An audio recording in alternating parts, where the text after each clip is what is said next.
ഇനി മുതൽ ബാങ്ക് ഉപഭോക്താക്കൾക്ക് തങ്ങളുടെ അക്കൗണ്ടുകളുടെ അവകാശികളായി 4 പേരെ ചേർക്കാൻ സാധിക്കും. നിക്ഷേപകർക്ക് പണം തിരികെ നൽകുന്നതിലെ കാര്യക്ഷമത ഉറപ്പുവരുത്തുന്നതിനാണ് ഈ നീക്കം.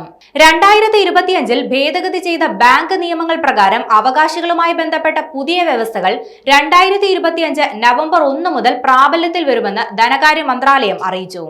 ഏപ്രിൽ 15-നാണ് ഭേദഗതി ചെയ്ത ബാങ്കിംഗ് നിയമങ്ങളുടെ വിജ്ഞാപനം പുറപ്പെടുവിച്ചത്. വിജ്ഞാപനത്തിൽ 5 നിയമനിർമ്മാണങ്ങളിലായി ആകെ 19 ഭേദഗതികൾ അടങ്ങിയിട്ടുണ്ട്.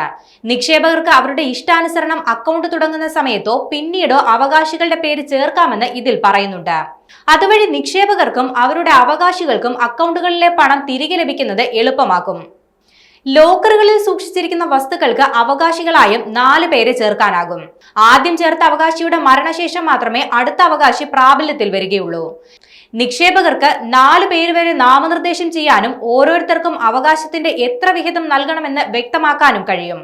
ബാങ്കിംഗ് മേഖലയിലെ ഭരണ മാനദണ്ഡങ്ങൾ ശക്തിപ്പെടുത്തുക, നിക്ഷേപകരുടെയും അവകാശികളുടെയും സംരക്ഷണം വർദ്ധിപ്പിക്കുക, പൊതുമേഖലാ ബാങ്കുകളിലെ ഓഡിറ്റ് ഗുണനിലവാരം മെച്ചപ്പെടുത്തുക, മെച്ചപ്പെട്ട നാമനിർദ്ദേശ സൗകര്യങ്ങളിലൂടെ ഉപഭോക്തൃ സൗകര്യം പ്രോത്സാഹിപ്പിക്കുക എന്നിവയാണ് 2025 ഭേദഗതി ചെയ്ത ബാങ്കിംഗ് നിയമങ്ങൾ ലക്ഷ്യമിടുന്നത്.